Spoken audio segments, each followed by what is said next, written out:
Hi, my name's Sonia. Thank you for joining me and welcome to my channel. We're in the art studio today and we're going to be working on this canvas. This has been painted on before a couple of times and I've hated the artwork, so I've painted over it one more time in black. You can see there's a bit of texture already on the surface, but that's fine. We're going to paint a mandala over the top. I've got my little blue dot in the center. It's actually just a little square of painter's tape with some cardboard underneath. So when we put our compass point on the canvas, it's not going to go through the canvas and make a hole, because that would be a tragedy. So that little invention will save us from all of that drama. So today I'm going to show how I choose my paint colors. Basically, choosing paint colors, I think, is one of the most important aspects of, well, it's equally as important as the design itself.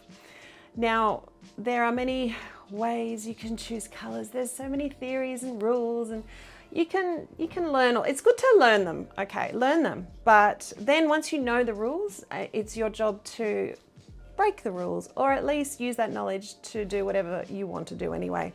So I've also made the choice today, I'm not going to mix any colors for myself. I'm going to choose colors straight from the tube. You can find pretty much every color you may ever need, already in a tube, in a jar, whatever. So let's just make it easy for ourselves today. We're going to use colors straight from the tube that I've already got here. I do love to go and buy new paints all the time, and I very rarely actually throw a tube away, so I should start using them more. So this is part of my no waste year of repurposing old canvases, using up all my paint tubes, and then creating some space in the studio maybe for some new things. But first we're going to use the old things. So we're just going to use what we have and we're going to go for it, and we'll see what happens. So I'm excited that you're here to join me on this journey. Let's go. Okay, so the first thing we're going to do is find all our acrylic paints, which I have, oops, down here.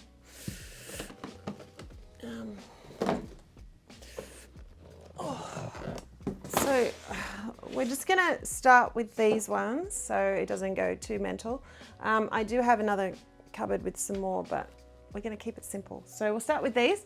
What I'm going to do is I'm going to group them out into similar colors. So I'm going to put all the blues together, all the greens together, and then we'll see what we've got.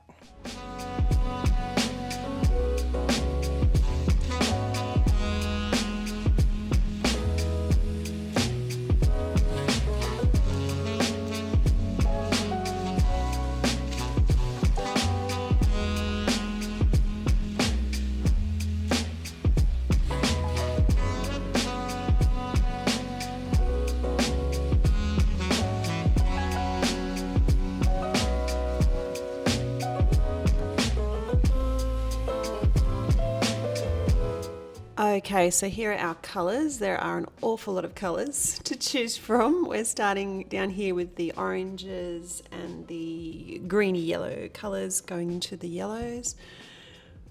Some beautiful choices there, and then we're coming up to our blues, aquas, turquoise range, which is my comfort zone. Up into more the ocean blues, sapphires. Then over to the magentas and purpley colours, pinks, our more earthy tones such as the oxides, the brown oxide, etc., siennas, and we're going into the neutrals here in the middle with the greys, and then over to the greens. I've decided to paint this artwork in shades of green, yellow, and maybe orange. I'll definitely look at a few earthy colours to complement the greens, and perhaps I'll also use a neutral grey to rest the eye.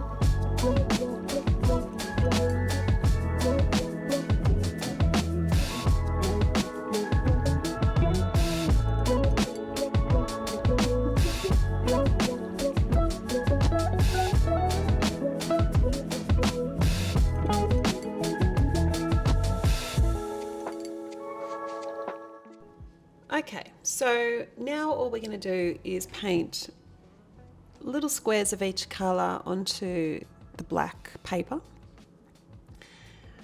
Now this will probably require 2 coats to get a fair idea of the strength of the colour. So we're going to put the first layer down and we're going to write, I usually just write the name of the colour and the brand of paint.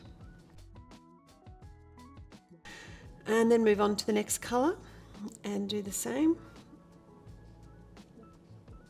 And then we're just going to work through all the colours exactly like this. So once the first layer is dry, we'll come in and do that second layer to show the true intensity of the colour.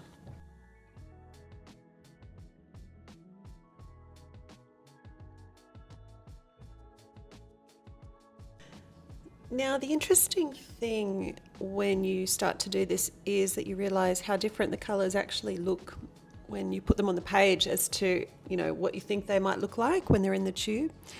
The colour on the outside is usually, you know, not really accurate, and you'll also find that depending on its opacity, you know, it might be a really sort of thin colour, if you know what I mean, like not a very intense colour, or if the opacity is greater, then it's going to be maybe a more solid colour. So they always behave a little bit differently once you get them down onto the chart.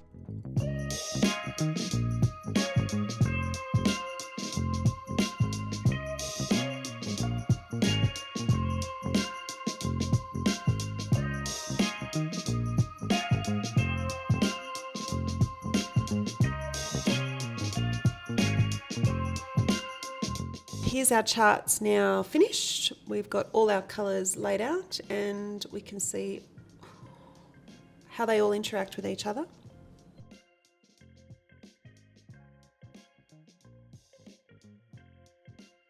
I'm now just looking at all the colours individually and choosing colours that go well together, and then also colours that complement the main selections. So I'm just writing those down now, and then we're going to put together a final colour chart with our chosen selection.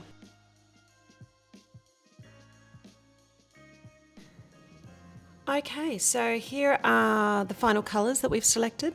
We might not use all these colours, but this is the colour story that we're going to use. So we're ready to go. Hey guys, I realise as I've been editing this video that it's getting a little bit long, so what I'm going to do is cut it off here and create a second video where I show you the drawing and the painting of the mandala. So please come back and check that one out. Thank you so much for watching this video. I look forward to seeing you again next time. Thank you. Bye.